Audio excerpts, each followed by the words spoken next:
What is up, Total Excellence dudes? Thank you guys for coming by the stream. We got Jetafire in the house. Hello there. Hello there, Jetafire. Hope you're doing excellent, dude. Now, for tonight, dudes, we are coloring Batman just for the release of the Batman movie with Robert Pattinson. Hopefully I said his name right, or even the right actor. But yeah, so this is an awesome piece. I put the artist's name down in the description below for you guys to follow if you like his work. His name is Todor. Goodness gracious, Hristov, I believe it's Hristov. He's Bulgarian artist, so you know, forgive me for not pronouncing his name correctly. See, I am great, dude. Just saw the movie last night. Oh, sweet, dude. Awesome stuff. Yeah, I'm getting a lot of positive feedback from a lot of people that they say it was the greatest Batman. Man, ugh, I can't even talk right now because I don't know. I just speak too fast and my brain just cannot process. Um, yeah, so far they say it was the best Batman movie because it's focused more on noir aspects of the Batman, which is what it was mostly more famous for than just being a crime fighter. But enough of my jibber jabbering. You guys are here to watch me color, so I'm gonna switch over to focusing on my canvas here in three, two, one, poof. So, dudes, thank you all for coming by the stream. And we got Mrs. H in the house. Hey, Total Excellence. What is up, Mrs. H? How are you doing? I am doing excellent as always. I know that I haven't been streaming the past few weeks, and it's just, I've just been busy just trying to finish coloring commissions, and I just feel stuck at the moment. So it's just overwhelming. That's all I can say. I just feel overwhelmed, and I'm definitely gonna take a break from taking coloring commissions. So, you know, at least like what would be the time? Just maybe give myself like 2 weeks or maybe a month because of And why isn't Clip Studio? Hold on, dudes, because I'm having some technical difficulties with Clip right now. Hold on for one moment. Because this is the first time I'm getting. So this is what happens when I switch over to the camera. You only see my forehead. That's why you don't see my face whenever I do this. Let me see, because right now I'm having some technical difficulties. Let me see. Share.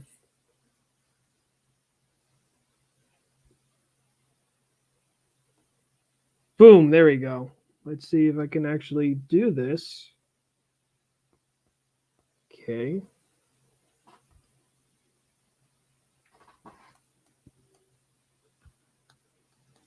I mean, I just used Clip Studio a moments ago. Now it doesn't want to work. Okay, that's awkward. What the heck? Did I do it properly? Hold on, guys. Let me see. Let me check my pen. Maybe my pen is dead and I just did not check the battery life. So maybe that's the issue right now. No, my pen is fine. It's 57%, so why can't I do anything? Huh. What a dilemma. Yeah, it's not even doing anything for me right now. Can't even select anything, which is weird because I kind of use this pen for basically everything I do. Let me see. It's 3 hours long. My goodness. That's how long these movies are now. It's like first it was 2 hours. Now they're extending it to 3 hours. Once I heard about the Snyder cut, I just don't know. What was it, like 5 hours long? That is just too much for me to handle, dudes. I can't sit for long hours of time. Like, I just got to do something else. Otherwise, I just go mad. Let me see. Let me check on my pen and see what's the issue. Because I mean, I've used it. I used Clip Studios. It was 4 hours. Oh God, that's even worse.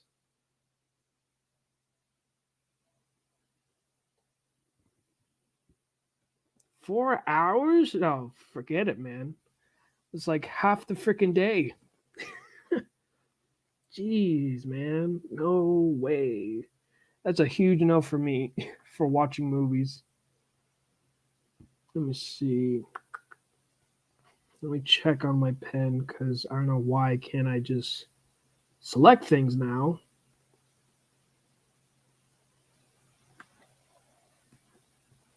It says it's 55%. Where's my charger?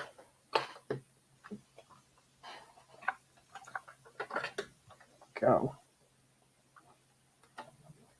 Because for some weird reason my pen doesn't want to work on a day that I'm going to live stream.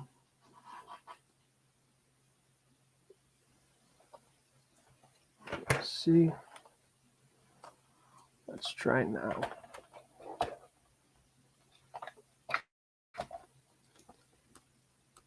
There you go. Okay. Perfect. It works fine, guys. Thank you for your patience because that was pretty embarrassing. But we pulled it through. But 4 freaking hours. I'm sorry. That is too long for me.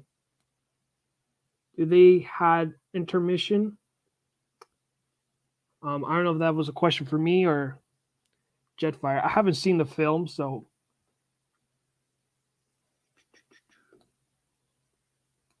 So the Riddler is behind all of this. Oh wow, that's fun. Great way to spoil it. So now we're never gonna watch the movie then.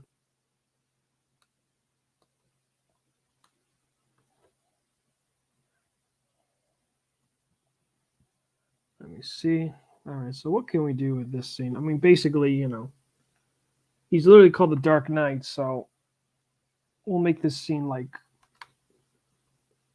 we'll make it like a little bit of what color can I use? Because right now I got this new palette called Craftone Solid Swatch palette, as well as the CMYK palette. And this is a really good palette if you want to create a comic book that has a golden age feel to it. Like I got everything from that to brushes, so I'm pretty excited to use this palette. So I might try this out. Let me lock everything so I can just use a flats layer.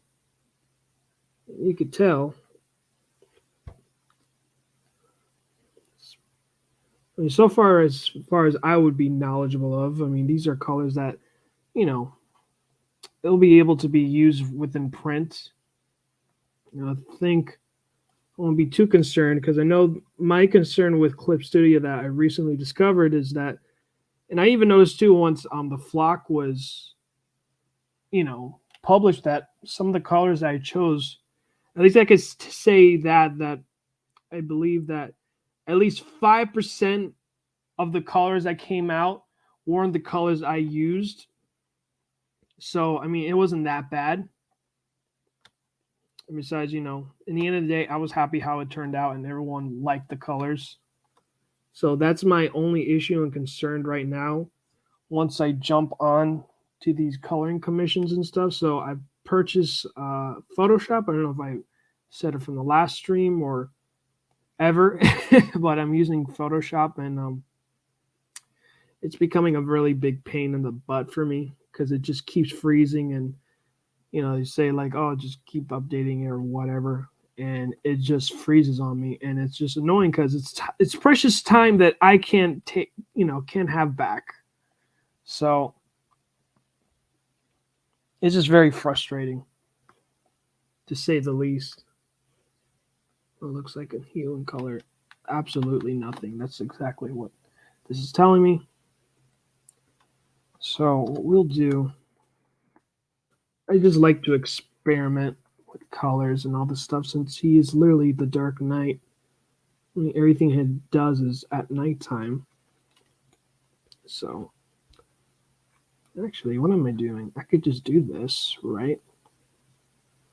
Let's just let's turn this whole thing to this color, right? And then what I'm going to do is play around with the color scheme, right? And let's see.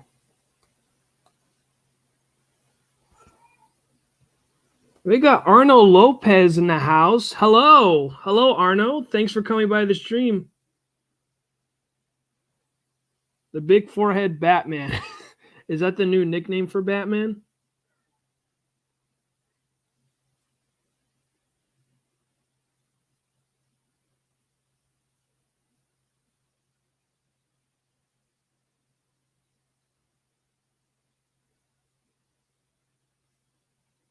Let me see. Which Batman do you prefer? I mean, honestly, dude, Batman is not really my most favorite Batman or superhero per se. I just don't know. I mean, when I was a kid, I mean, I don't know better.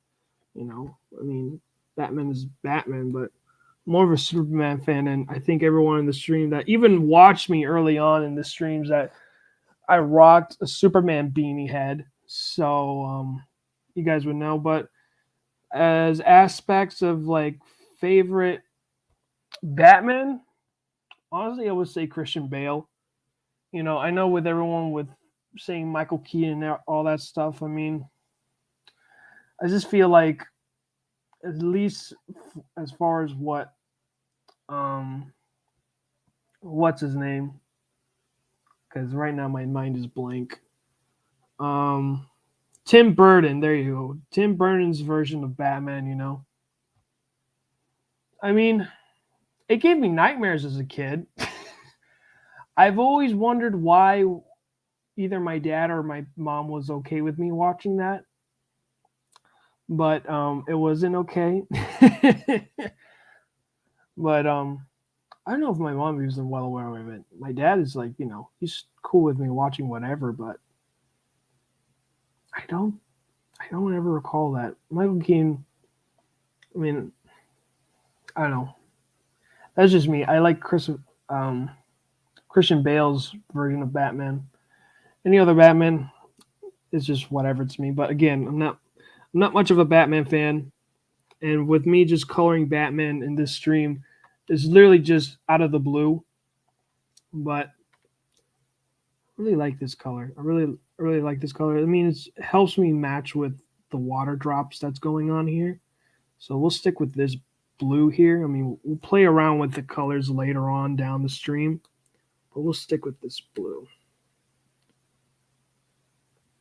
Mrs. H. Oh, did you like how the colors turned out on the piece you did for me? I put a picture on Twitter, but I don't know it was good enough to judge. I just wanted to show that it printed in the right spot. Yeah, I don't know. It was kind of weird that it just slap dab in the middle, though. It should fill the whole entire page. I don't know why. Did you talk to the printer? Because it's really weird. I mean, it's literally like 11 by 17 piece. I mean, if it's slacked down the middle and you can just cut it and with no problem, then sure. But I don't know. To me, that's very odd that they just didn't fill the whole paper in. Let me see. Arnold Lopez, no problemo. I mean, Pattinson's Batman got a forehead. Yeah. I mean, what else do you see Batman? Just his big, huge forehead with ears. For all Batman, my favorite will be always be the Adam West Bats. Really? Really, Arno? I don't know. The Adam West Batman was pretty goofy. I remember watching it, and I believe it was on Tubi when I watched it, and I was like, this is a show that all these kids and these boomers liked. I mean, I don't know. It was very odd. Like you don't even see like them actually punching somebody. Everything was just excuse me. Everything was just you know they didn't show them actually punching people because you know I guess that It was very, I guess back then in the 50s, I guess they were very strict or whatever the time they showed that show. I guess they were very strict of, showing violence and all that stuff. And I could totally understand, but, just throwing a punch and anything like that. I mean, it doesn't even look like they were actually gonna, it's gonna connect because they know that those those sound effects are gonna pop up. So it just feels so I just could just tell right away, like they just know it's just gonna, big huge thing is just bam and pow is like they I don't know. It was very silly and goofy, and I believe that's the whole charm of it. It was just silly and goofy,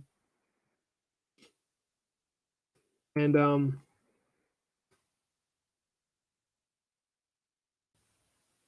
yeah, no, I try watching Batman, the Adam West version. I just cannot sit it through. I mean, it was funny and it has its own charm, but I just don't understand it. It's foreign to me.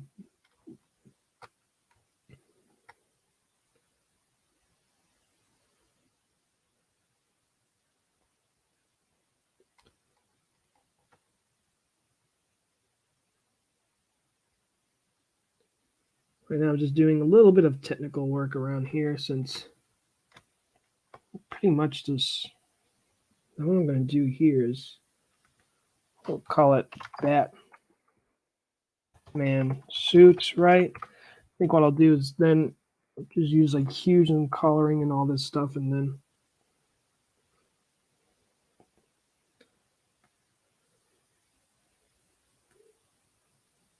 there we go.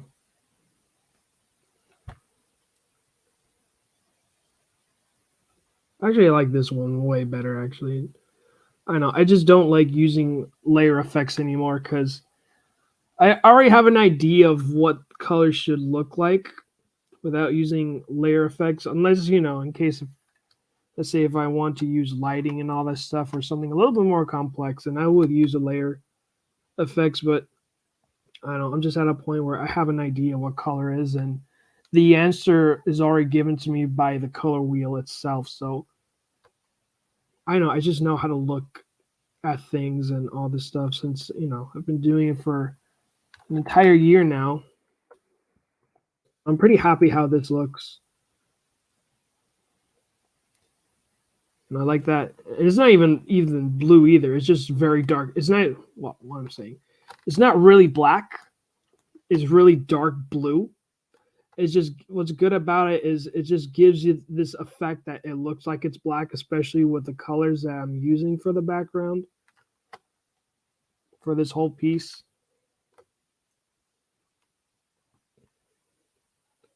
I mean, if I change it to, I believe it was color, then it will make it look like it's literally like black, like little black color. And I honestly don't want that.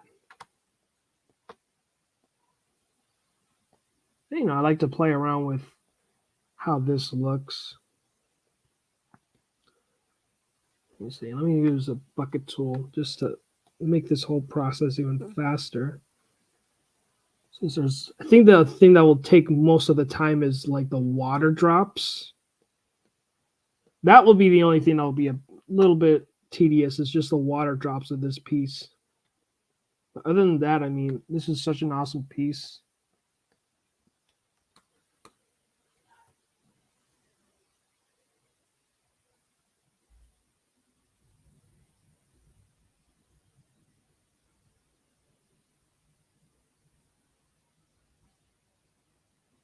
I'm more of a Batman fan. Oh, really, Jetto?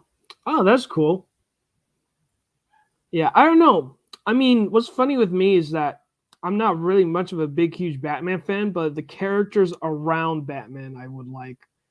I love Batman Beyond than Batman itself. Mind you, it's not even canon to the Batman universe or the comics. It was just a show that they made.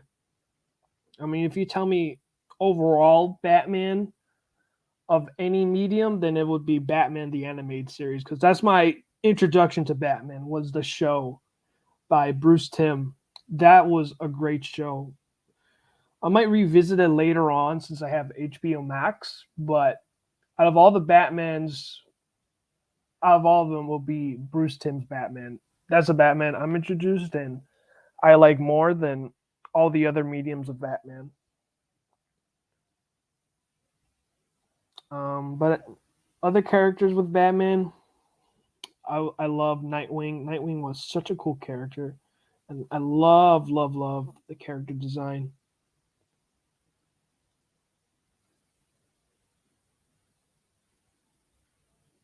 Let me see. I'll get it fixed. That's why we do proofs. Okay, good, good. Yeah, that's because that was a thing. Like I've done a lot of like printing. Mrs. H, I did a lot of printing since I do graphic design and all that stuff. And usually like prints like that, like even if it was humongous and they want me to put it into a freaking business card, I will make sure it will fit in a business card. But if it's just being a smack dab in the middle like that, it just looks very awkward, you know. But I'm glad it's a proof because the last thing I want is you to get a product that it wasn't within your expectations. Let me see. Arnold Lopez says, "Yep, okay." So he agrees of me analyzing my thoughts of Batman Adam West. To be honest, oh wait, let me see. To be honest, I prefer Batman than Superman. Okay, that's fine, man. That's fine. And I love Superman. And we can live in a world where we can think and speak differently within our opinions and not blow up on Twitter and have an argument over fictional or like fictional characters. If you love Batman, awesome. If you don't like Superman, I am cool with that.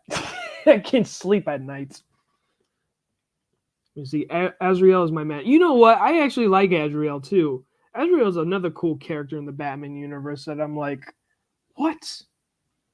I think I knew of Azrael within the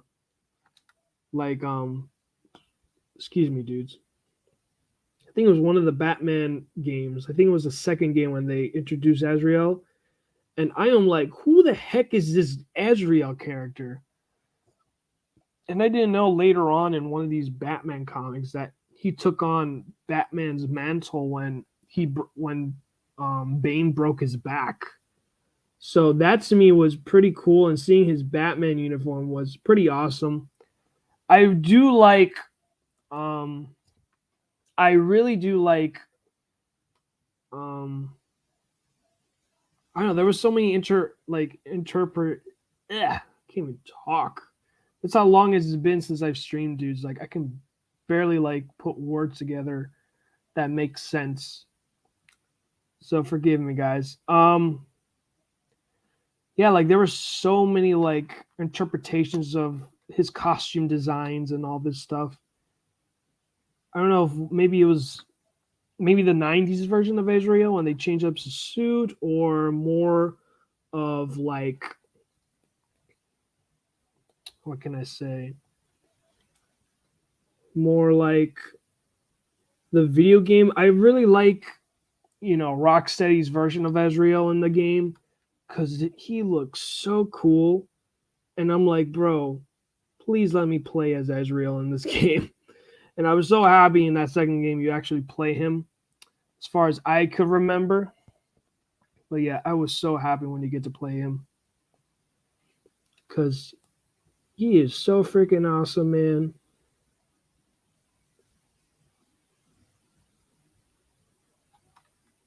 So what I'm going to do is I'm going to color him all around freaking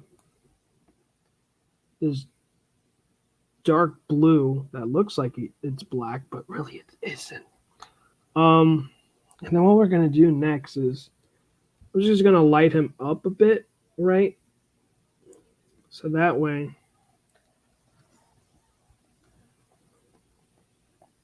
because I mean, there's not really a lot for me to do with Batman, especially with this piece. I mean, I could change his pouches to brown. You know what? Actually, it would be a good exercise for me to do color gradients and all that stuff, because that's what it basically is. I mean, there's a lot of interpretations of Batman's color scheme, and there's even people that debate like which Batman costume do you like? Do you like blue and gray or just black and gray costume? And then should his belt be yellow or blue? All this other stuff.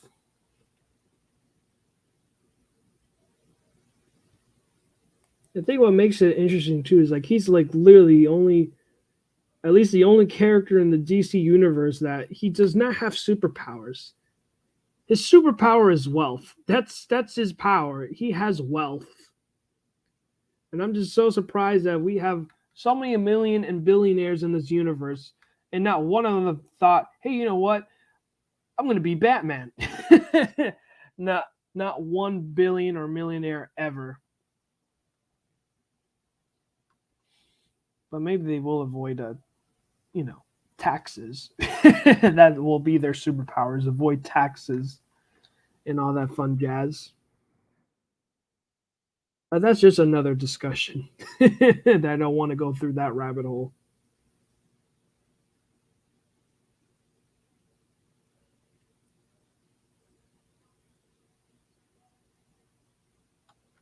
So we're just gonna color everything like gray, right? We'll do that. We'll just color everything gray. And then we'll just play around with just making things look shiny and all that fun stuff.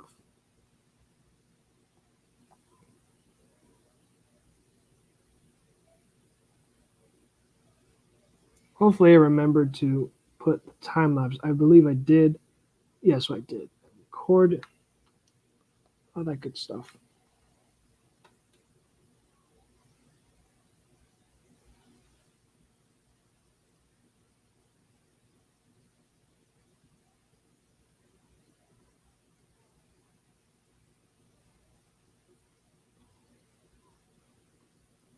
Batman Beyond was awesome. Yeah, no, that was such a great show as a kid. I really do enjoy that show. I mean, that was one of those non-Batman characters that I like. Well, he is kind of Batman. He's 2099 Batman. That they did very well. How you supposed to do with passing the torch. We got Neostar Productions in the house, the brilliant star that shines through the night, the spirit of vengeance that haunts your nightmares. Riser Man stands before you. What's up, Neo? Thanks for coming by. Let me see. And canonically, from Dixon's return to Bane on Bane Conquest, he is basically a good guy. Really now? I am very curious on what you mean by him being a good guy. That's very interesting.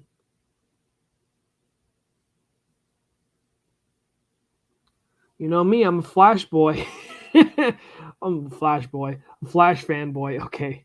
Sorry, I misread it, and just saying it in context would be so wrong. Nah, I don't do that stuff. I won't go out of my way to make a video or go on Twitter to start a dumb fight. You'd be surprised. You'd be surprised.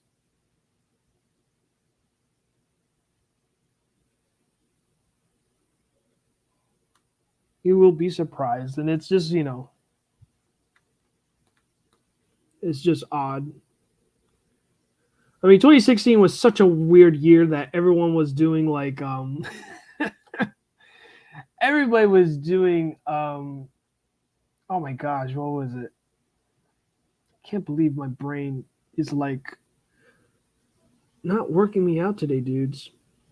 Diss tracks. There you go. That's what I was going for. Everyone in the freaking internet were doing diss tracks. Even my grandmother next to me was doing a diss track of her retirement home, and I'm like, why, Grandma? What did they do now? What did they do that made you do a diss track? How do you even know how to use SoundCloud, Grandma? What did you do? So that is beyond my case of knowledge of how my grandmother used SoundCloud. But other than that, right now I'm just in experimental mode. Freaking digging this dark. It's not even black. That's my favorite part. I'm just playing around your vision. So let me see. I know for a fact. Gonna light this dude up. Let me just turn off so that way I have a good idea what's what that I need to color.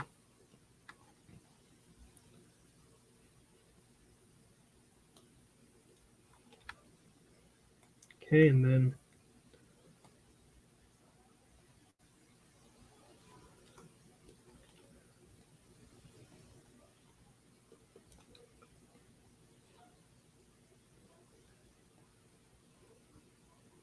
okay, we're getting there. This is the only challenging part, is just the skin tone for the scene. Everything else will be fine, but whenever it comes to skin tone, that's the only challenge for me. I think that's generally any challenge for a color, is just the skin tone.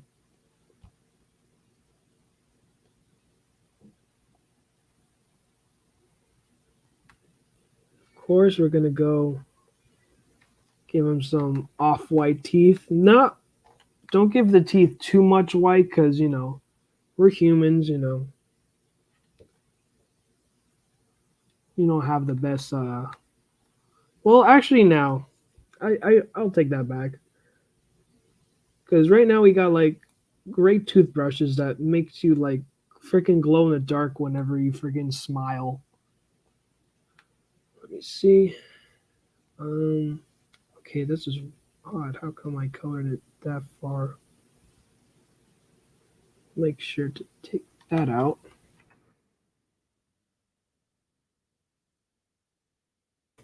Damn. And do that.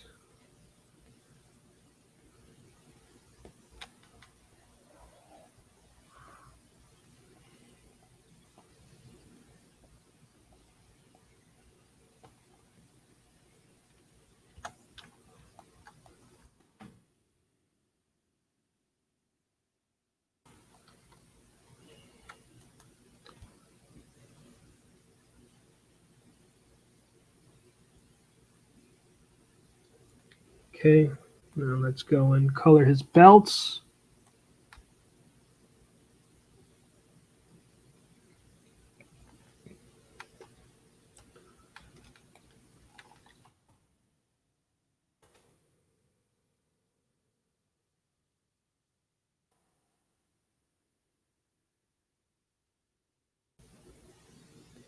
Okay, now what I'm gonna do next is let's color the inside just black.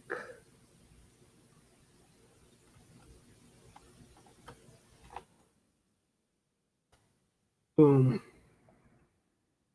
A little bit more here, just to give it like that.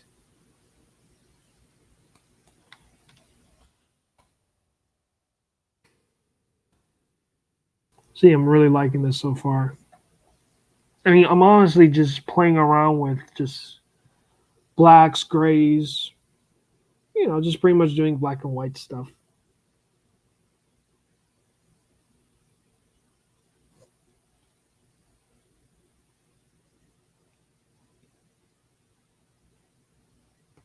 And we got the Flock Comics group in the house, aka Scott the Flock Wilson. What is up, Total Excellence? I am doing excellent, Scott. How are you doing, buddy? Hope you're doing well and you enjoying your camping trip. At least the last time we spoke, maybe 2 weeks ago, I believe. I could be wrong, Scott, but I believe it was 2 weeks ago. And, you know, just can't wait for the plans that you have for the flock. I can't wait to jump back on that project because I got so much new cool stuff. Like, look at this. Let's crop tone this. See. Well, it's more like an anti-hero. Okay, so Ben is more anti-hero. Good to know. I mean, freaking Batman's an anti-hero. Well, no, not really. He's actually a vigilante, which is what people tend to forget. He's a vigilante. So he's not meant to I don't know, help society. He just does stuff in his own gain. So that was my thing. Is like when I find out that this dude was more of a vigilante than a hero, then it's like, so like what? Why are we promoting him? That's my thing. Is like, why do you promote a vigilante? It's basically, um, I don't know. It's just to me, he's basically somebody that that just does his own thing, just a beat of his own drum.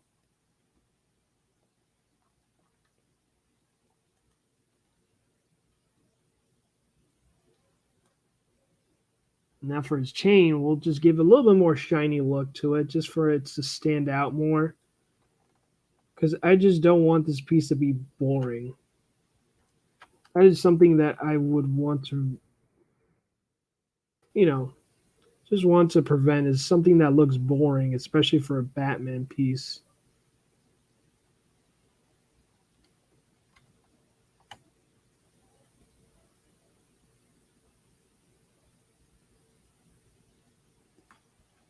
And they gotta know, dudes, like, wasn't he a millionaire until like DC Comics, after rebooting, I don't know how many times in their universe, that they now made Bruce Wayne a billionaire? Because I don't know if it's just my bad, like, me and my bad memory talking, but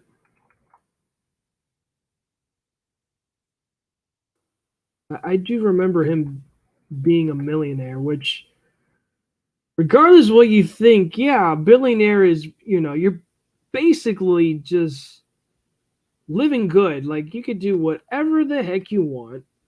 Basically, what Batman is doing, his spare free time, besides just being in the office and, just him being Bruce Wayne, like, Batman is his full time job.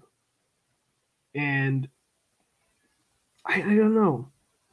I wish they give more focus on Bruce Wayne than the Batman, because, I mean, I think what I really like about Superman is what Superman does. Like, he works in, Metropolis, he does newspapers, he, at least what I like compared to the Christopher Reeves Superman is, like, at least with all the other interpretations of Superman, like, he is smart and witty. And since he could fly, I've started watching um, Lois and Clark, the New Adventures of Superman.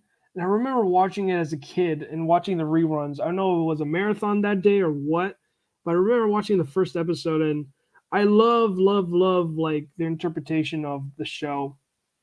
I feel like watching that show was like basically like WB's version of Aaron Spelling's, like, basically like Aaron Spelling in a DC universe making a rom com slash action flick of Lois and Clark show.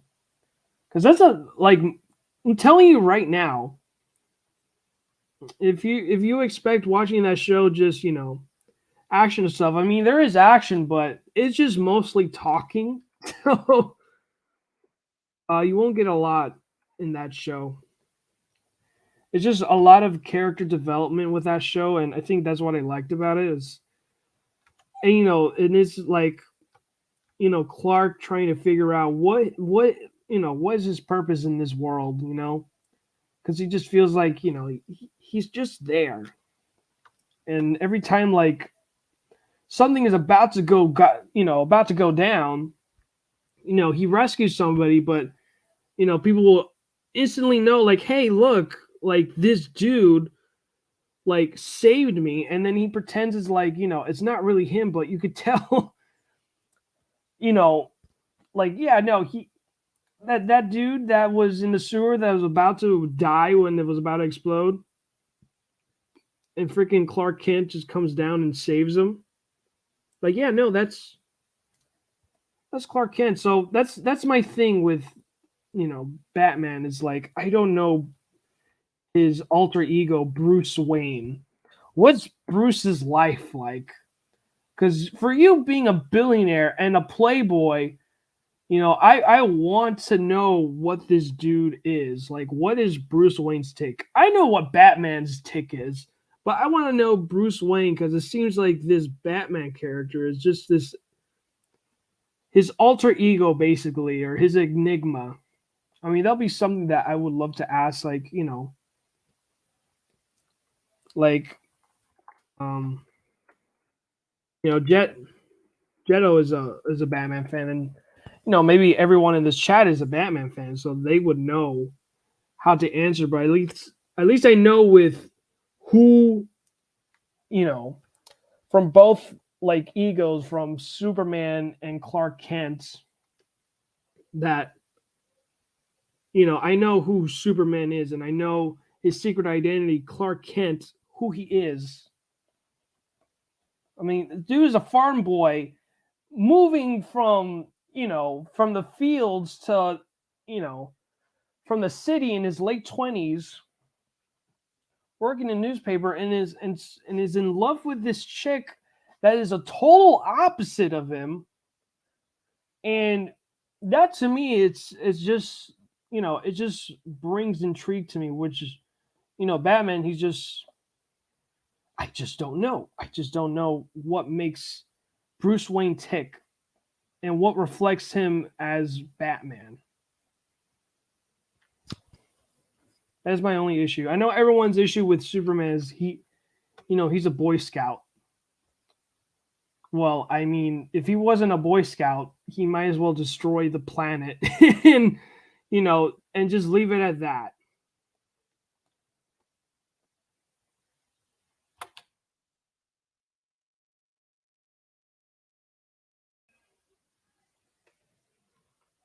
You see, I remember when there was a civil war within the Star Wars community because of The Last Jedi. Oh God.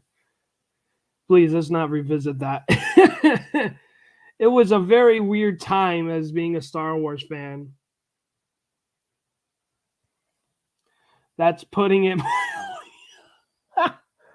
Yeah, yeah, you're right, Neil. The internet was There was just a culture war within Star Wars, and then a domino effect happened.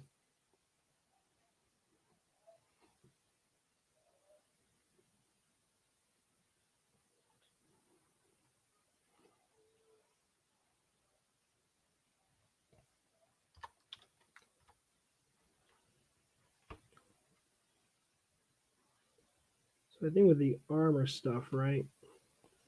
Kind of want to stand out more,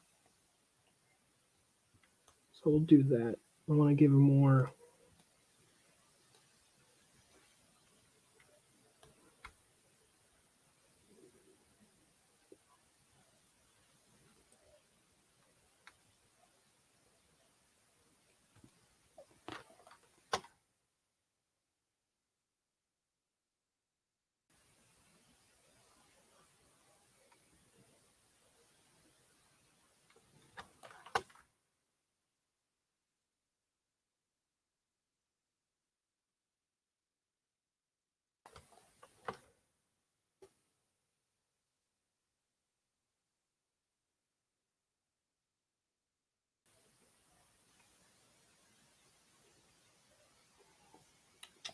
All right, go.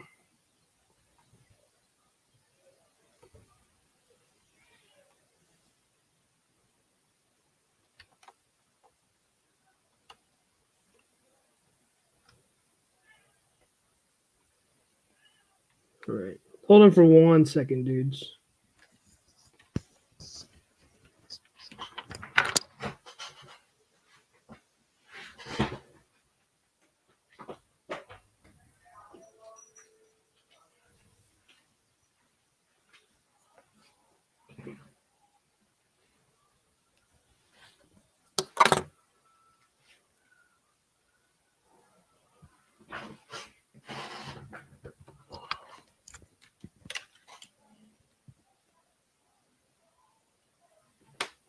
You know what? I just remembered I can play music on here. Since we're like 45 minutes in, let me tell you that, guys, my plans for streaming and everything else that's going around me. Which one was it? It was acoustic cinema.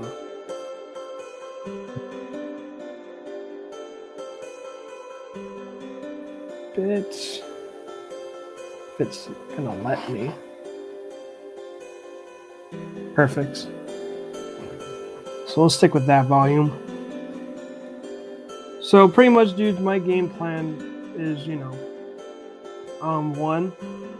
once I get all of my coloring commissions done, I'll just for now, just take a break from doing coloring commissions, because I've been doing coloring commissions for like 7 days a week, nonstop. And, sometimes a client likes it and sometimes they don't, and it's going to be back and forth. So it keeps everything from stagnating for me working on other projects and even one day doing my own project. So for now, after I get done with these 3 coloring commissions I have under my belt, I'm just going to take a break from doing coloring commissions for now. At least except for the ones that, I've built a relationship with, and, that you guys watched me stream and all that. Like, you guys know who you are. So don't shy away from asking me any coloring commissions or anything, because I will definitely accept you. But once I'm done with these 3 commissions, then I'm definitely going to take a break, maybe a month, maybe 2 weeks, but I'm definitely going to take a break from these coloring commissions. And I would honestly want to start working on my own personal projects that I know for a fact I will enjoy and prefer spending most of my time on than anything else.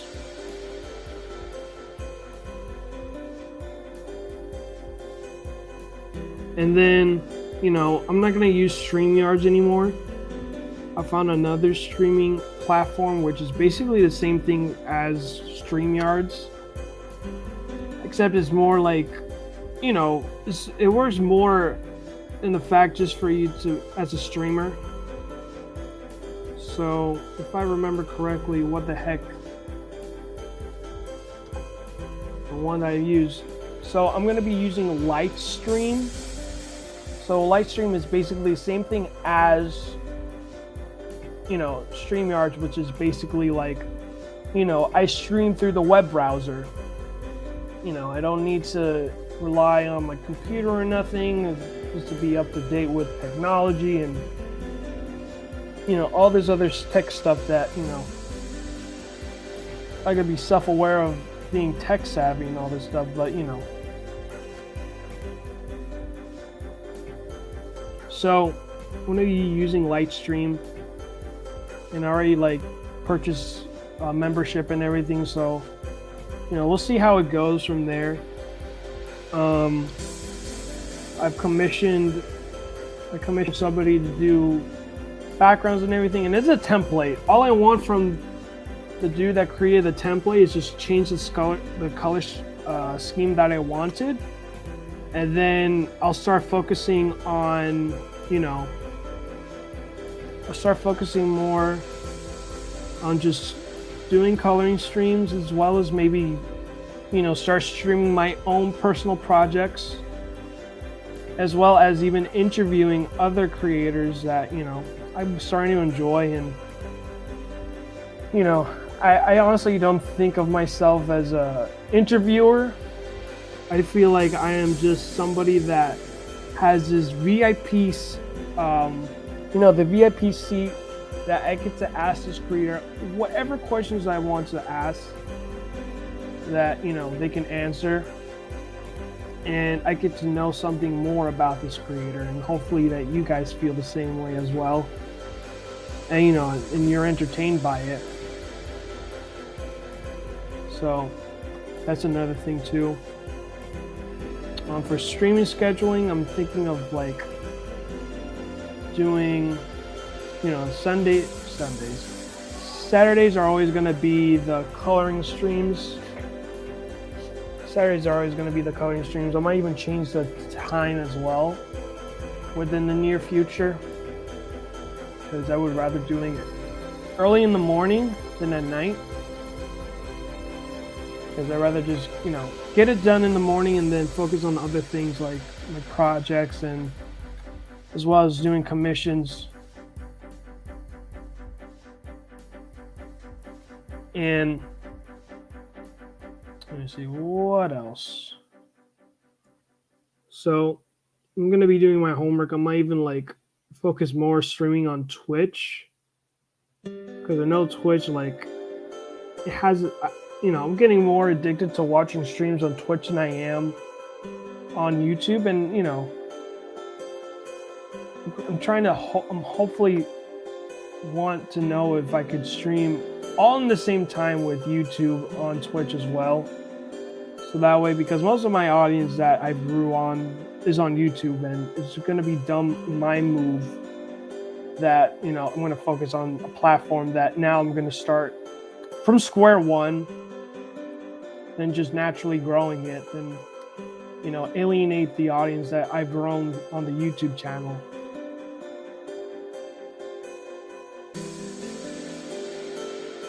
So that's just something that I'm always constantly thinking, and and always like that I'm always thinking of. So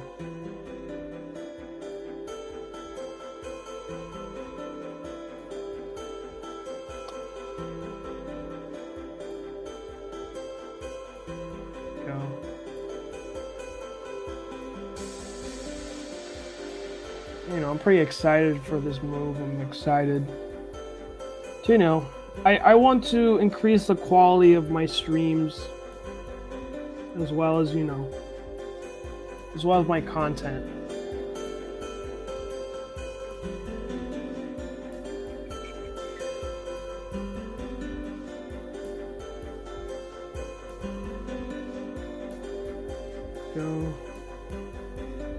I know, freaking find those water drops is going to be a big, huge pain. I think that's my only fear. This Batman is more armored up than all the Batmans that I've known.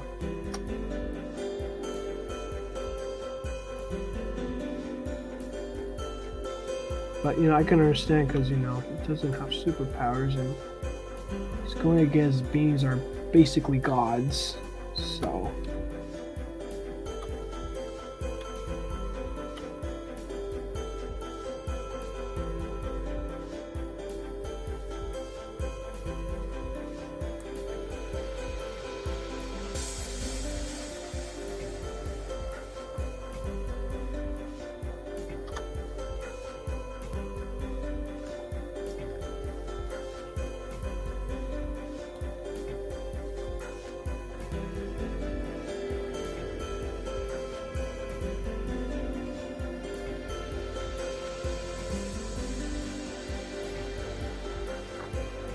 No.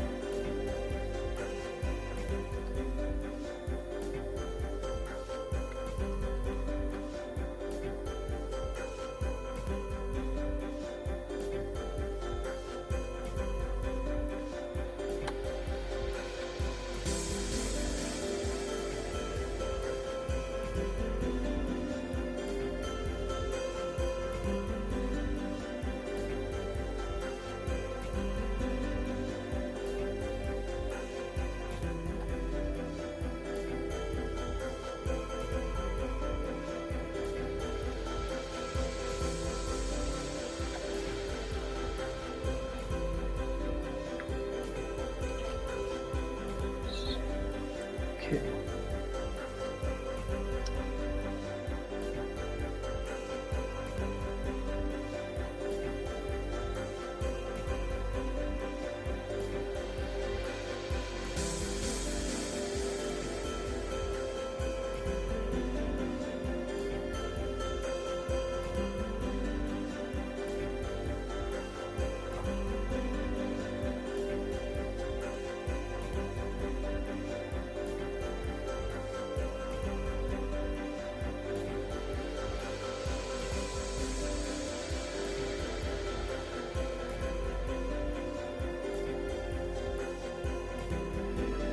And see, to be fair, Batman does provide a service as both Bruce Wayne and Batman. Yeah, but Batman, the technology that he would not have the tech he has if he was a millionaire billionaire.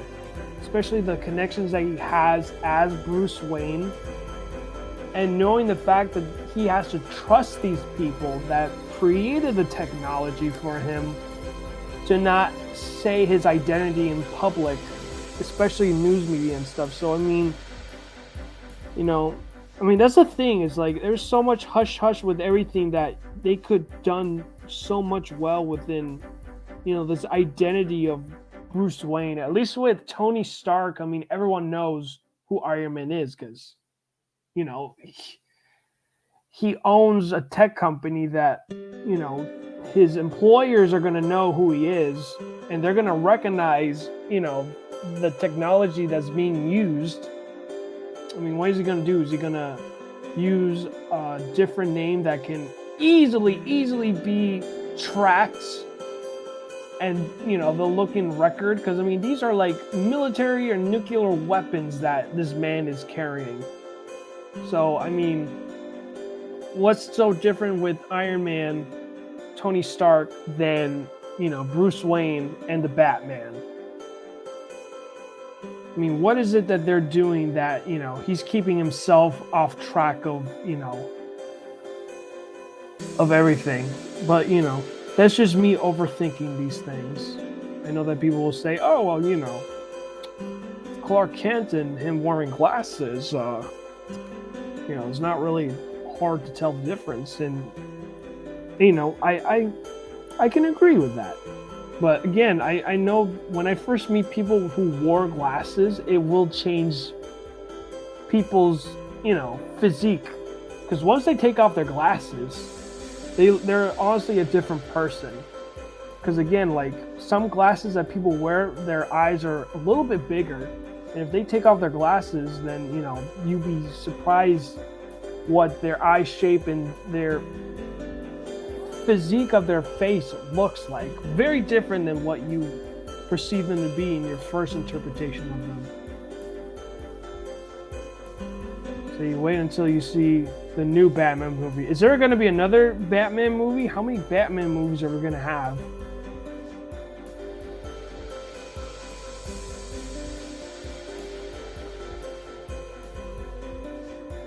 Bruce Wayne has become the mask to Batman, not the other way around. He certainly uses his influence and wealth for good as Bruce Wayne, but his work as Batman seems to be his driving force, in my opinion.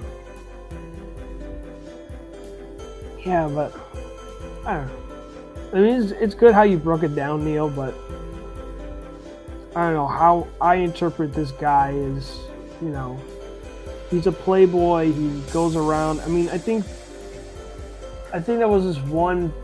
If you watch Perch Comics, he has, I don't know if it was Jeff Johns or some writer that is a comic book writer, and they're talking about what great story ideas that they could pitch to DC Comics.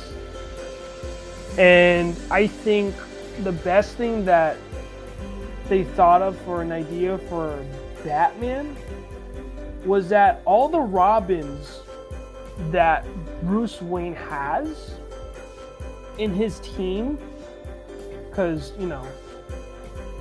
and I agree, I don't see Bruce as this loner archetype when he has this huge class of characters that are behind him, that are willing to die for him to protect him and his identity. To tell me that this guy is a loner, he ain't no loner. If anything, this guy works smart. He works smart. I mean, yeah, we could question his motives of raising children and how is he able to avoid what is it?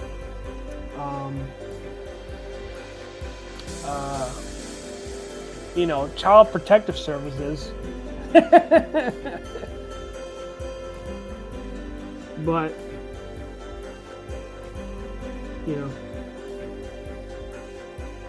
but I mean, other than that, I mean, this guy works smart, you know.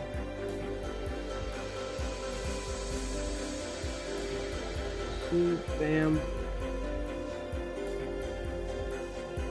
So yeah, so he has a lot of people working, you know, that he developed a good class of characters that have his back, and there are many Robins that are gonna work under him, and there's gonna be different archetypes of these grown Robins that, you know, we got Red Hood, we have Nightwing. It's gonna be time until, you know, someone is gonna hold the mantle of Batman. That's the only thing I'm waiting for. I will jump on a Batman book if someone is finally gonna pass the mantle to whoever the Batman is. And you know what? You've got yourself a freaking reader that is not really much of a Batman fan. That's all I want. I want a new Batman.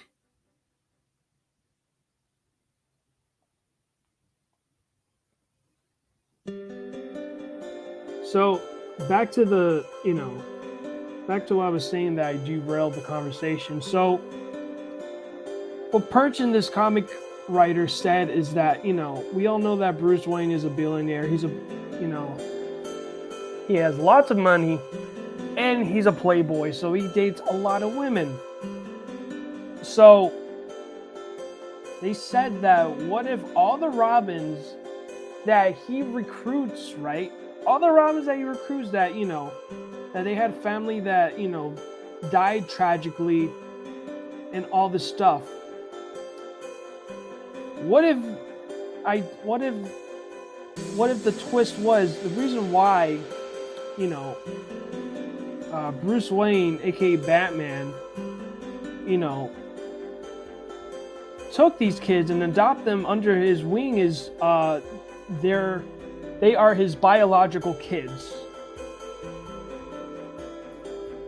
And to me, when they pitched that idea, I'm like, holy crap, that makes so much sense. I mean, it's wacky and crazy. You could honestly agree or disagree, but you can watch that episode on Perch's channel, which, you know, they break it down much more easier, and they even explain like how it can work. But honestly, like, you know, the reason why Batman recruits and having all these new Robins is that they're biologically their kid. Now, again, we do have one Robin character that is biologically Bruce Wayne's kid, and we have Damian. And I honestly like Damian. I really like this Damian character. He's like the most interesting Robin out of all the Robins that we have. You know, Damian is a really cool character, and I love the change of the mask. So I love the costume change of Damian, because he really is a Robin that really stands out, especially his costume design. I really like that. Again, it's like a fresh air of a new Robin, basically. A fresh take is what I meant to say.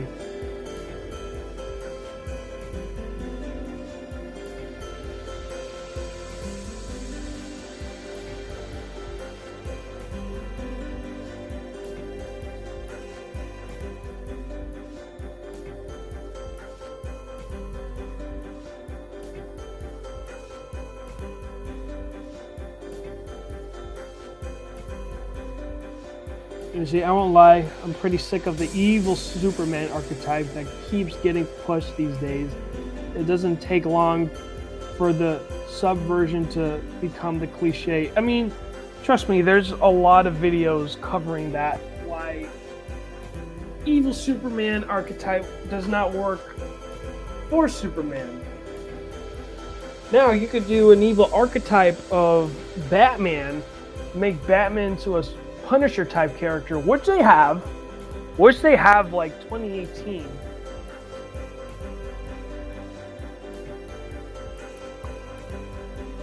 So, yeah.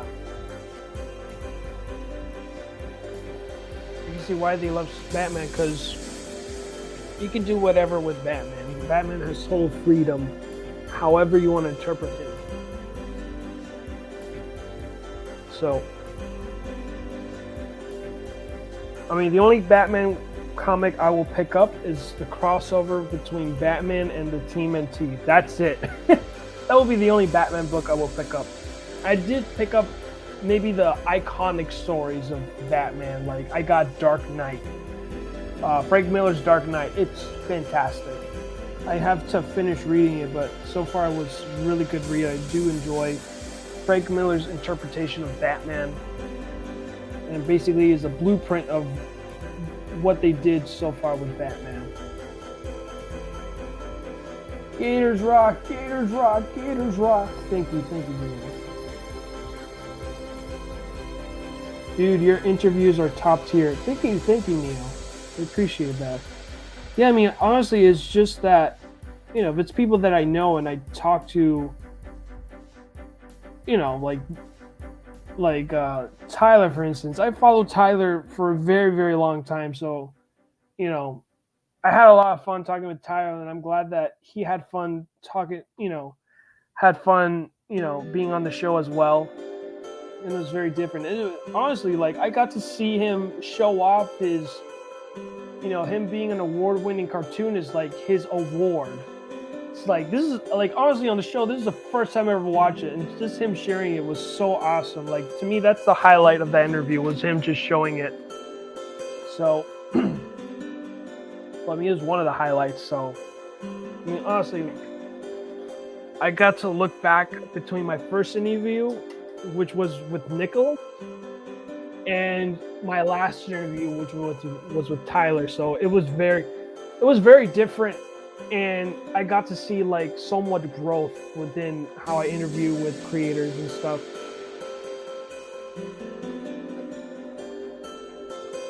So, I mean, in the end of the day, like, my thing is I like to interview creators and not only get to know them, but get to know and pick their brain on what, like, on, like, their creation and how was it given birth, essentially.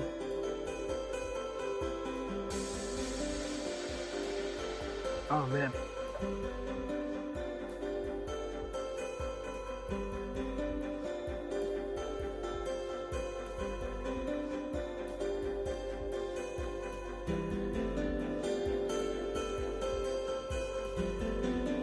See, as long as Batman doesn't become too reliant on cybernetic armor, we don't want Batman to be confused with for an Avenger. Exactly, man.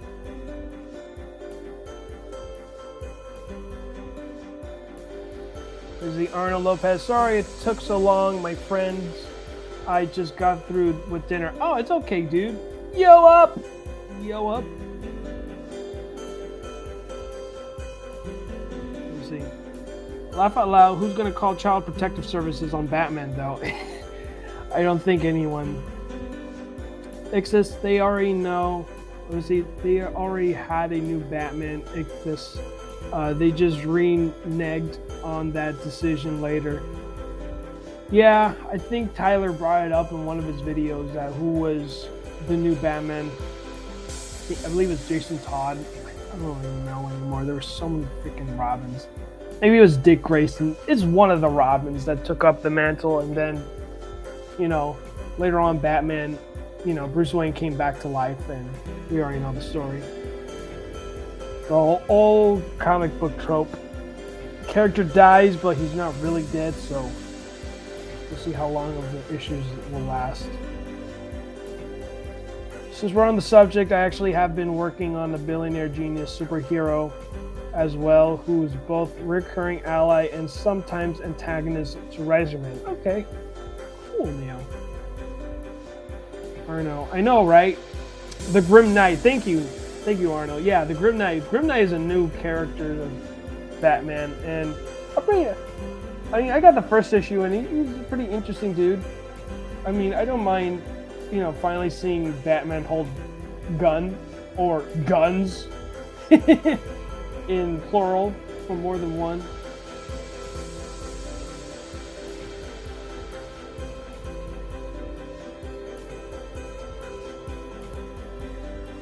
honestly. I'm still sad that they never animated the Venomized Donatello for the Batman TMNT movie. See, Venomized Donatello. Venomized? Damn. Now you're making me think, because I know that for book 2 of Batman and TMNT, I know that it was a really heavy focus on Donatello and on him. But I don't know about book 1. But I got the definitive edition of book 1 of Batman and TMNT, and my god, man, it's so good. Of all the additional content, like concept art and these pieces, like they look so sick.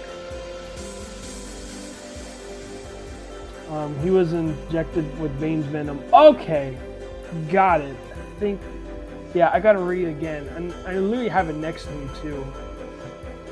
I literally have all the comics with me next to me, so even including my work that I've done coloring work with. But yeah, no, the animated movie, I was really disappointed because I honestly didn't think it would follow continuity of the comic. I thought they were going to do their own thing with it. So, you know, I didn't bat an eye. I just had a feeling like they're not going to follow it. And then when I was surprised that they did follow it, it just did not reach my expectations. I wasn't a big fan of the voice actors that interpreted the characters. I honestly was not. I mean, I feel like the Batman characters that they voiced, like they did justice with them, but with the Turtles, I mean, come on, the freaking Turtles. I just feel like, you know, they didn't do justice with them. Batman characters, like the voice talent for the Batman characters were good. And I was totally thrown off. I did not expect to see like blood, like, you know, very graphic blood and gore type of things going on with that flick. So I was like, oh, wow. That literally threw me off. I'm like, oh, okay. And then I forgot it's DC, so I should expect it to be dark. So, yeah. Yeah, dudes. I mean, yeah, it was mixed bag. I honestly did not enjoy watching the animated. I know that people that watched it, I mean, I don't know. It's like, at least the people that watched it haven't read the comic, because if they read the comic, they would know, yeah, no, the comic version is way better than the animated flick that they've made, because it does not do justice. It just does not do justice, and I just don't know why they just don't follow the continuity of the comic, because there's a reason why sales for these books have skyrocketed, and it's because of the stories that they made. And these dudes wonder why freaking manga sales are booming. I mean, granted, there are some mangas that they do not follow continuity of the manga, and it makes sense. But 9 times out of 10, they do follow the continuity from the manga to the anime, because, you know, first things first, nothing's made into an anime if the manga is, you know, selling. That's a given. It's a no-brainer.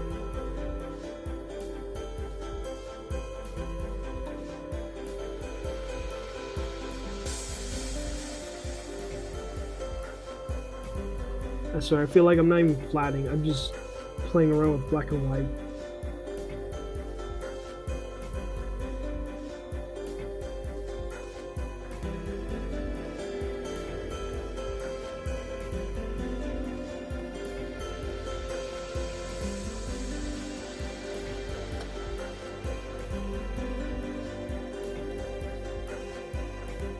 There we go.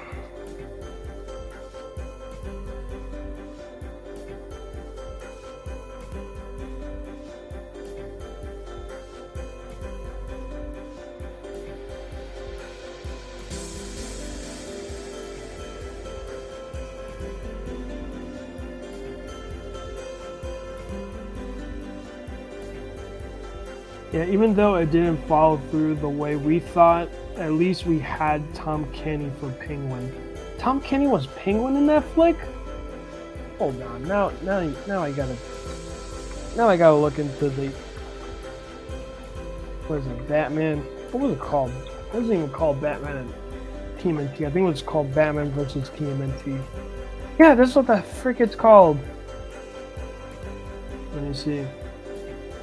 Yeah, no, Troy Baker did a great job playing as Joker. Holy crap, Tom Kenny was Penguin. Yeah, no, Tom Kenny did a fantastic job as Penguin. Wasn't Troy Baker both the Joker and Batman? Because I could tell you what, his voice must be dying from playing two characters. So I was honestly surprised. I thought they. Oh my god! I swear I cannot remember any other voice actor's name, especially ones that have well-known Batman animated series. Kevin Conroy. There you go. I honestly thought Kevin Conroy voiced for the TMNT, Batman and TMNT flick, but no, he did both, and I'm like, my god, man, it's like bravo to Troy, bro, because again, his voice must be freaking dying from doing these two characters and being on the same screen at once. It's like, gosh, dude, I have total respect for Troy Baker and voice actors, period, because golly, man.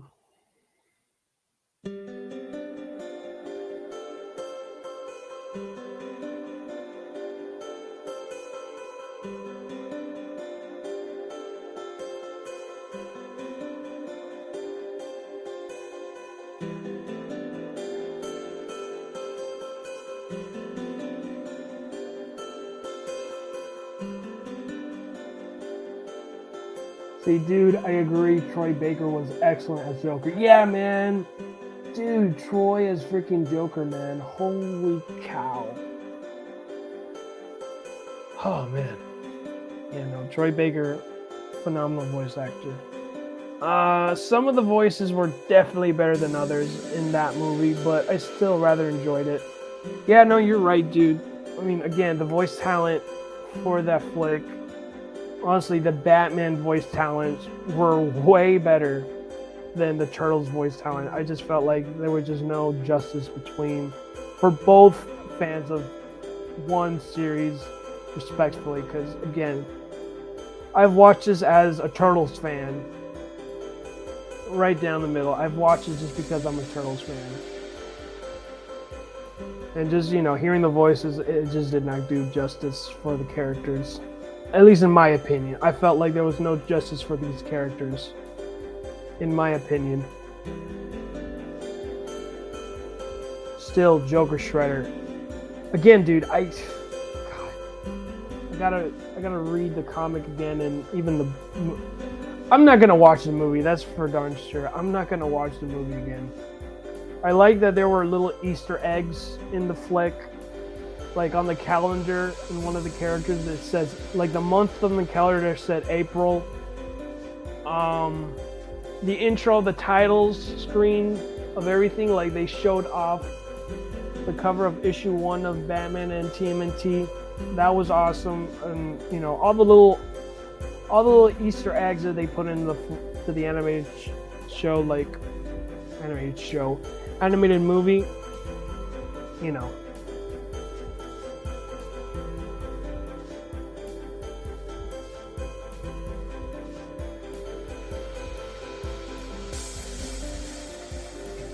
Let me see.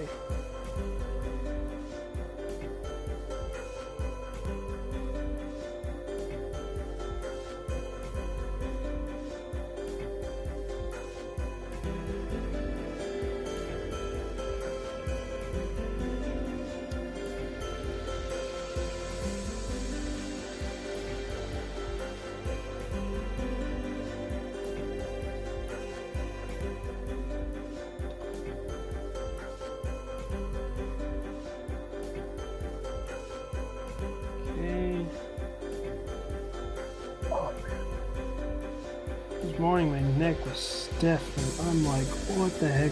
Why is my neck so darn stiff?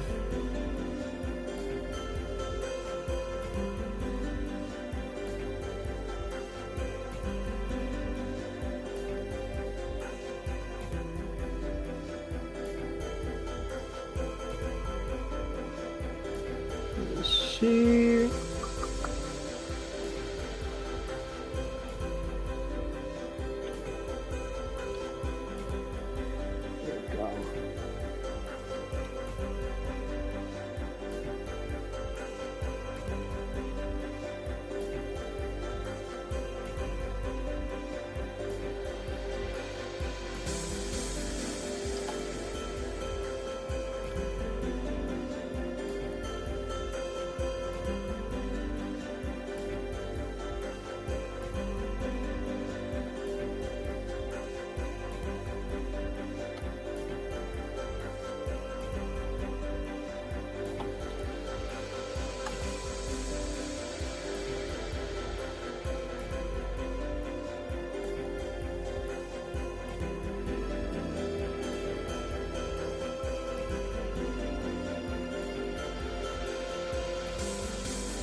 Then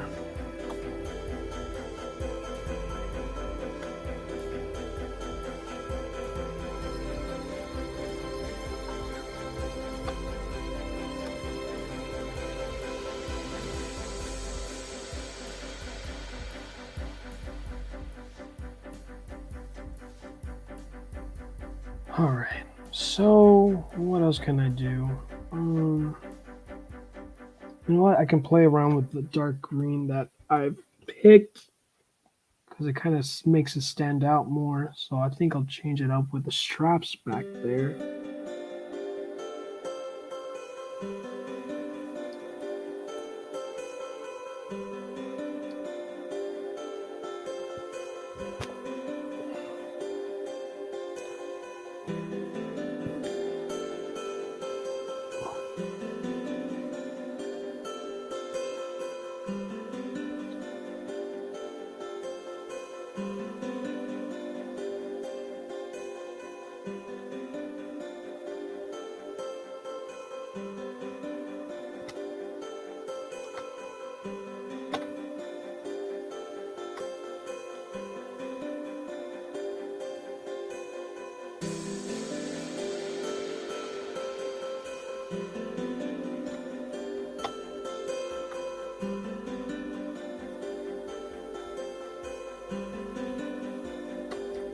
See.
What I'm gonna do, I'm gonna give it another layer just for the water drops. Just give it a layer called water drops.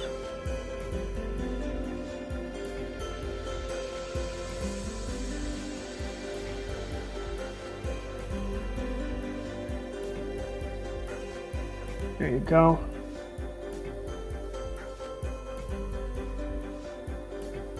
Just give it more like dramatic feel to it, because I mean it's just freaking,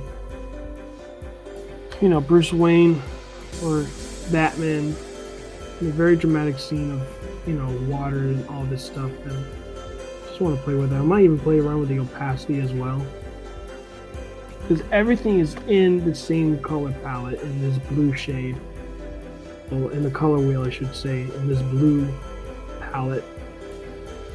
Everything is in the same color palette, and I'm just honestly changing it up.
Oh yeah, I really like this blue color for the waters. What if I just play around with the shading? I mean, it doesn't really make a difference. Oh wait, I could see the difference. Yes and no, but honestly this blue is perfect. I don't want to change anything, because again, with me as a like my mindset as a colorist is I'm trying to figure things out so I can do less changes and just make these decisions really quickly and not ponder on, oh well, does this color look good? Does this color make it look fancy? Like, no, it's like, there's a deadline. You got to get this crap done. If you don't get this crap done and it's literally lingering and just it's in within days that it's been holding up, to me it drives me nuts. And that's pretty much the period that I'm at right now with these coloring commissions, is that there's some projects that have been sitting and I want to get it done, but it's just that there was just so many feedback that it just gets harder for me to know, like, and even just questioning my confidence is just, it's like I've been doing this for a year, and and I understand that I have so much to learn. So this is just literally as far as this movie is being interpreted, and just me just coloring as well is kind of like an irony in a way that literally this is Batman. This is year one Batman, which is another Frank Miller story that I know he's making off of so much money with all the royalty checks that he's getting with all these DC movies, live action or animated. Regardless, he's making millions upon millions off of freaking revenue. I mean, off of all of the stories he made, and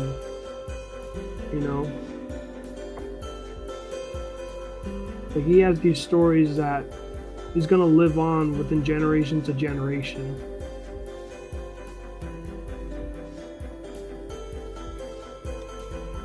So, yeah. And for me as a colorist, this is literally year one me as a colorist, and like, how should I handle with the demand and all these changes that they're asking for, because I'm at a point where I'm thinking of even changing my pricing because it's a decent like pricing isn't that expensive. It's not. It honestly isn't. With so many changes I have to make, and just just trying to do as much as I can, and just try to reach within the deadlines that they ask me to hit it. Especially with the job I have, I don't know.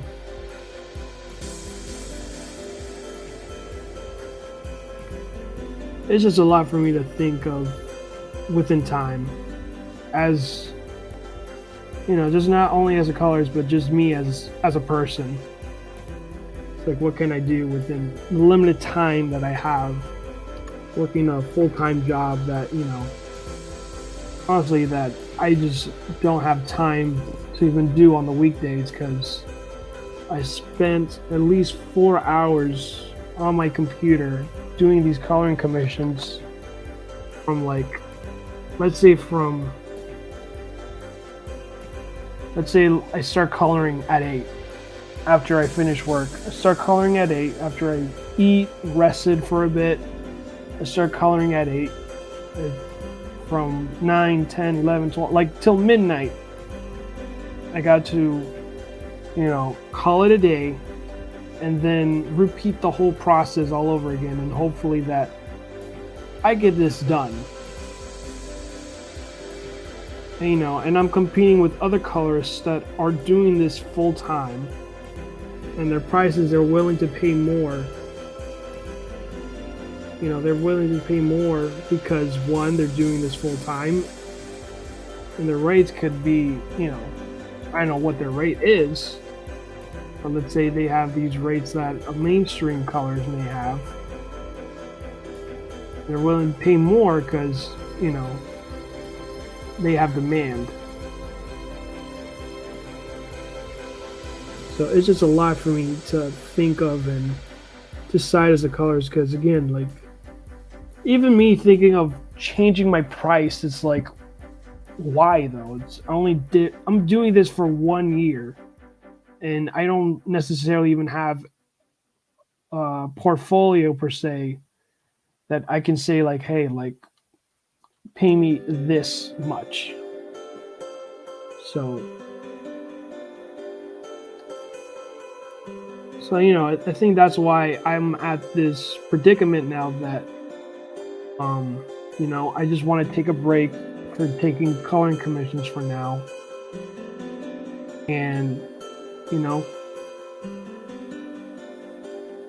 and once I feel ready, I can do these commissions again. I can start doing them again. So it's just focusing on my own projects.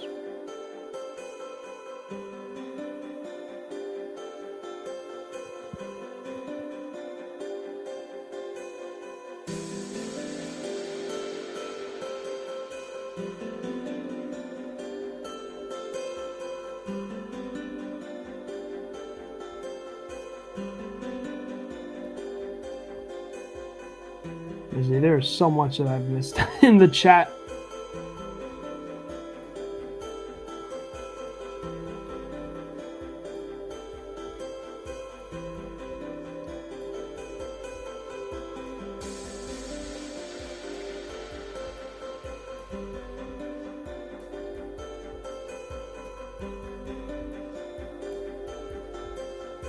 Oh yeah, speaking of manga, I finally gave that Demon Slayer series. Oh yeah, how was it, dude? How was Demon Slayer?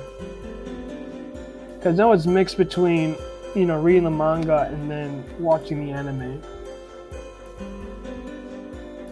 Speaking of crossovers, Mortal Kombat 11 missed a huge opportunity not including the Shredder as a character. That series is perfect for the Shredder to go all out. Yeah, man. I mean, honestly, they literally did, like, IDW literally created a mini comic series called Shredder Go to Hell, which is literally just Shredder in hell, and he's trying to find his way out of it. So, I mean, I do think, like, as far as how old the IP is, and its audience has matured, and Turtles has kept its relevancy within this new generation of Turtles fans based on its respective time and year that they started. I mean, what's great is that they've been consistent on not only changing up the continuity, which is good. You have to make something. You need to change up the continuity of well-established stories that people are familiar with. That just keeping like not only like giving a new flavor of the Turtles, but also keeping the personalities that we are well known for. That's the only thing that did not change, is that they kept a flat character arc on these characters of their behaviors and stuff. Like, you know, Raphael is still angry, Donatello is still smart and the geeky type of character. Michelangelo is still the goofy, you know, spontaneous personality archetype that has this stoner-esque voice going on. You know, you got Leonardo who's a leader, but at least with the 2012 or the 2013 version of TMNT, they made Leonardo more interesting, and I honestly agree. They made Leonardo more interesting. They didn't make him like this flat, boring leader archetype that we've always are familiar with.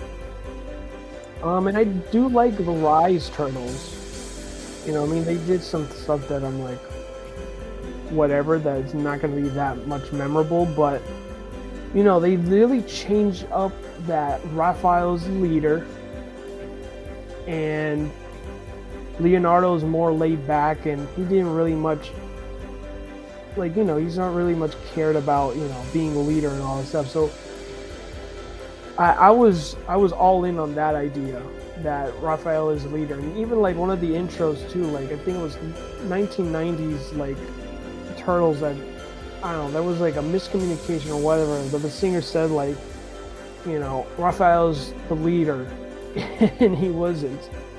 So, you know, I think they literally, at least the Rise team, took advantage of that theory that Raphael was once a leader, and they, you know, they did their own thing. But yeah, I do agree that the Turtles, they can go a more mature route, especially with the characters that they have as villains. They can do a mature story arc. They could do Leatherhead. They can do a mature story of Leatherhead and do a horror-esque type. Or Shredder. Shredder is perfect. Shredder, you can literally use that dude. Who knows? It might add him to Mortal Kombat 12 or something, or DC. They might add him as a DC character. Who knows at this point?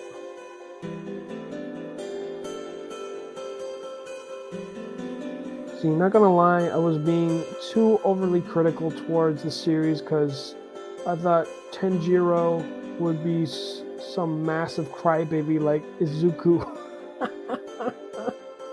Which one though? Is it the 2013 one? Because I know like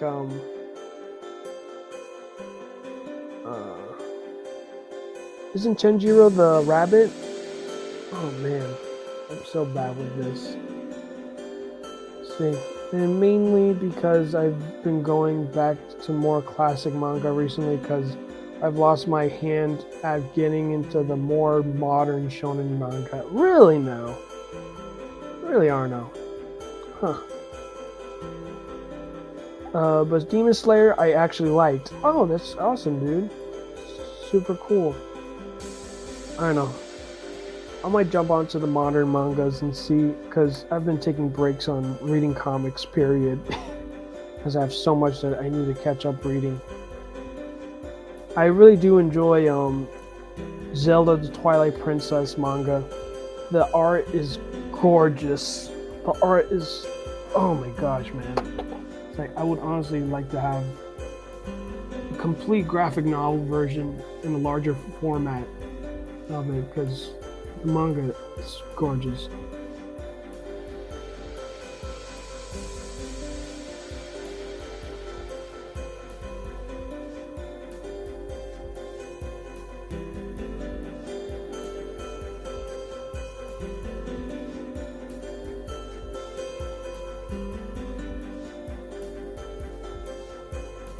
I know that feeling all too well like this. Usually Black Clover is a pretty good Shonen Jump title as well. I'd also recommend more comedic Shonen Jump titles like Disastrous Life of Sakike or Bobo Bobo Bobo. Bobo Bobo Bobo I'm well aware of is because of Toonami.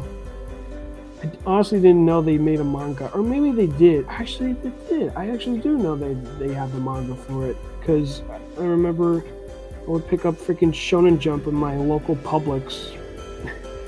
So yeah, so that was my access to reading like Shonen Jump, like huge graphic novels that they have. In the brick and mortar stores like Publix, I would always pick up Shonen Jump on Publix. They always promise that there'll be like a Yu-Gi-Oh trading card. That crap was easily being stolen.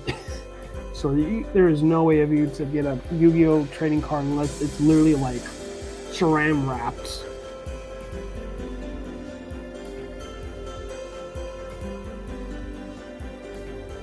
We got the Cavalry Collective in the house. I am so late. Hope you're having a great night, brother. This looks super dope. Thank you, brother. I'm just honestly just experimenting and playing around with, using the same color wheel, because everything is the same color. It's just different shades of color. See, caught that last little bit about focusing on your own projects. I think that's a great idea. I need some gators. Thank you, brother. Thank you. Yeah, man.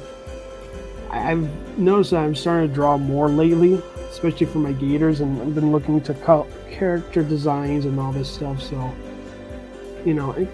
as well as color schemes, as well as even like the character behaviors and all this stuff. So there might be some changes that I'll make within the characters for the gators. Now, to be fair, Ichthus, TMNT actively changes their continuity in different incarnations. Character consistently doesn't mean they cannot adapt to a new theme and settings. Yeah, no, I totally agree, Neo.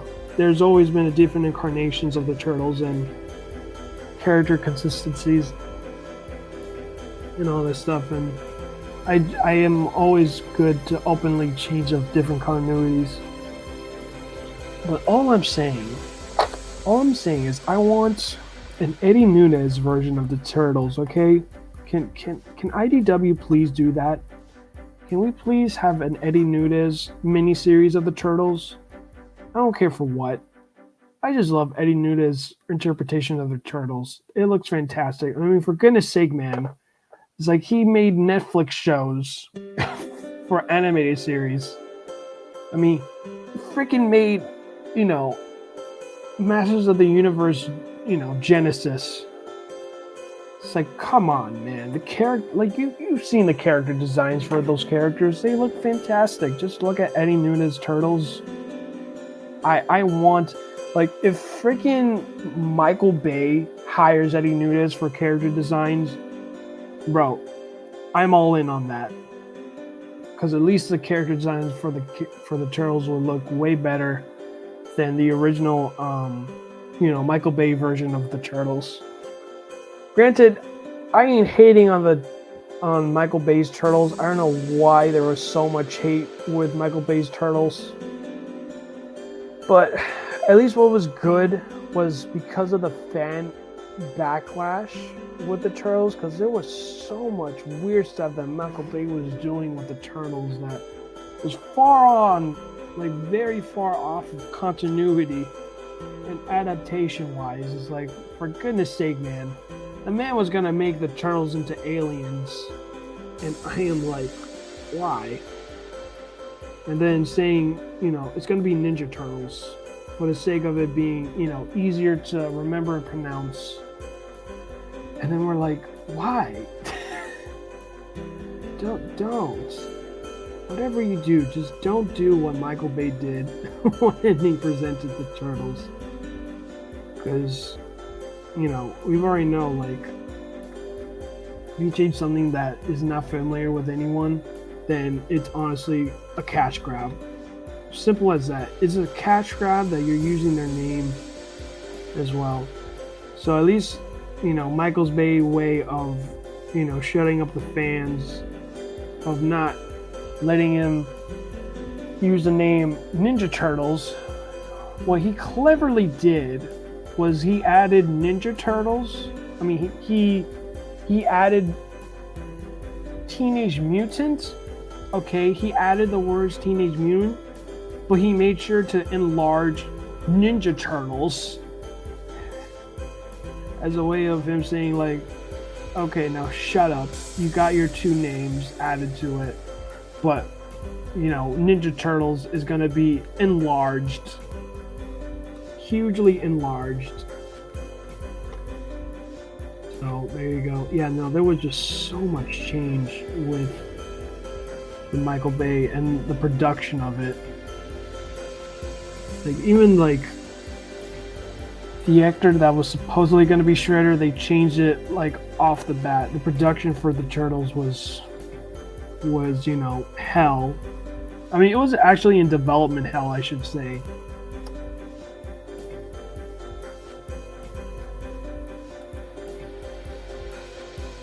Because they honestly do not know what the hell they want for this movie to be.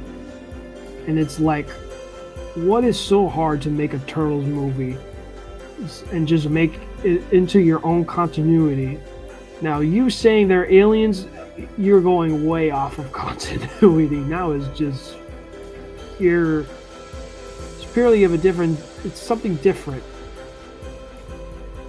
At least with freaking 2017's Power Rangers, I mean, it would make sense, like, yeah, like, their armor is from outer space, because this floating head freaking figure with, I think the best thing from that Power Rangers flick is they have Bryan Cranston as Zordon, and to me, I cannot think of another actor that could fit Zordon as Bryan Cranston. That, to me, that was something that I didn't think any Power Rangers fan would ever think of, even me. But Bryan Cranston did do some voice work for the Power Rangers series. I think it was like season 1 Power Rangers, if I'm not mistaken. So he's not too, unfamiliar with the series and its popularity.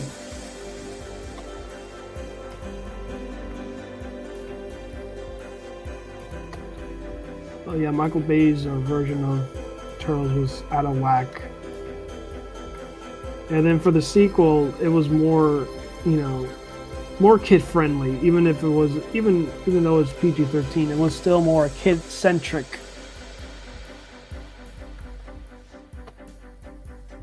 I mean, freaking, Tyler Perry as Dr. Stockman, genius. That to me was a perfect cast. I don't care what they say. It was perfect.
Let's not get ahead of ourselves. Rise of TMNT wasn't really taking itself seriously. If not for its animation style, it'd be no different than Next Mutation in terms of writing quality. Oh, really? I mean, I watched the whole first season and I really enjoyed it. Um, how many seasons were there? Because that was another thing too. I was shocked. Was it's usually with turtles, the seasons are very long. Talking about maybe 6 or 7 seasons on average. Let's look at 2013 TMNT series. How many seasons was that? That one was a very long one. Let's see. Initial date 2013. The heck is the show though? 2013, and when was it ended though? I swear, man. It's like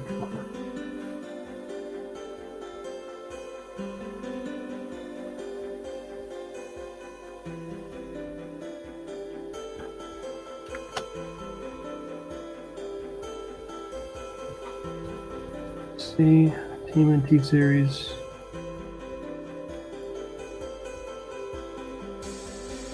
Okay, so the 2012 one was 12, 13, 14, 15, 16, 17. Yeah, like on average, like 5 or 6 seasons for Turtles. And for the Rise,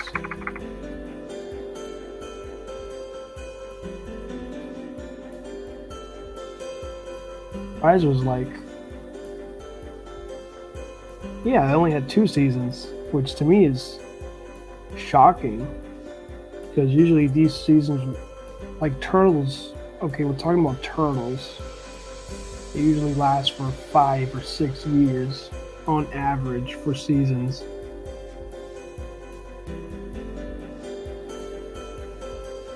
Let's see.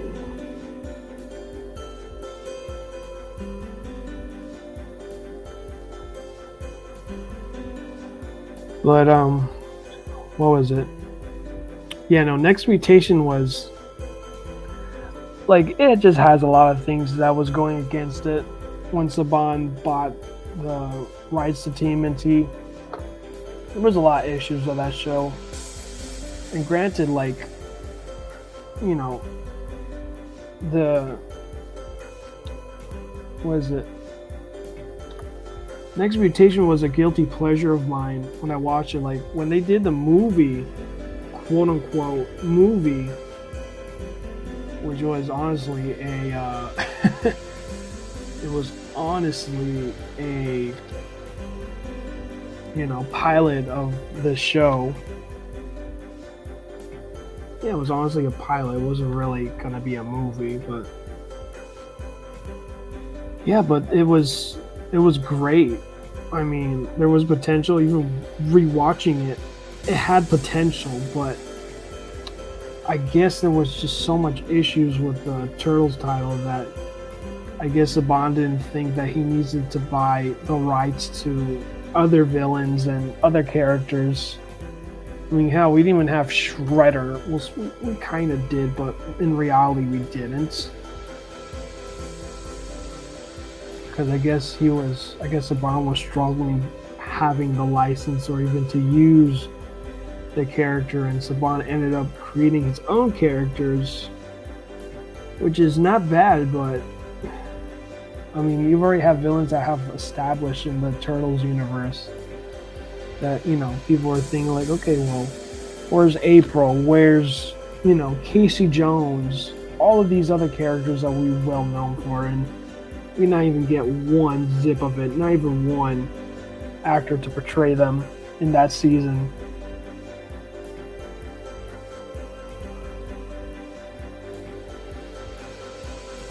It was honestly one of the weirdest turtle shows to ever, you know, to ever set foot in the Turtles canon.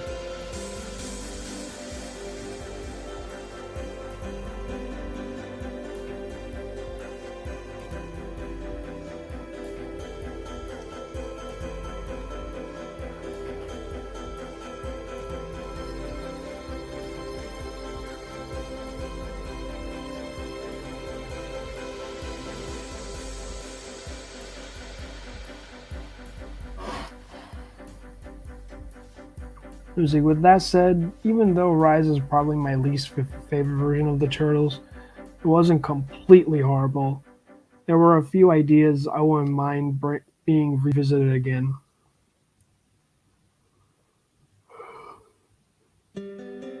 Excuse me.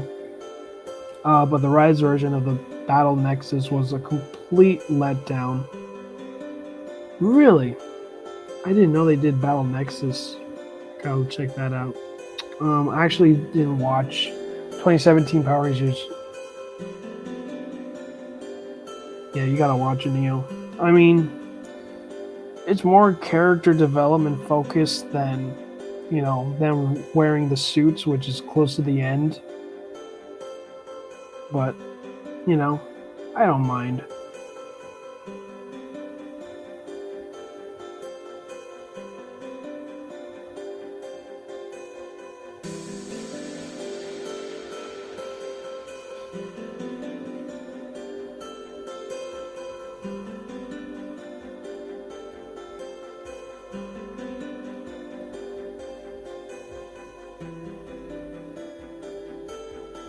Rise of TMNT is expected to have a movie where they take on Krang, but I'm not sure where they are in a production on that.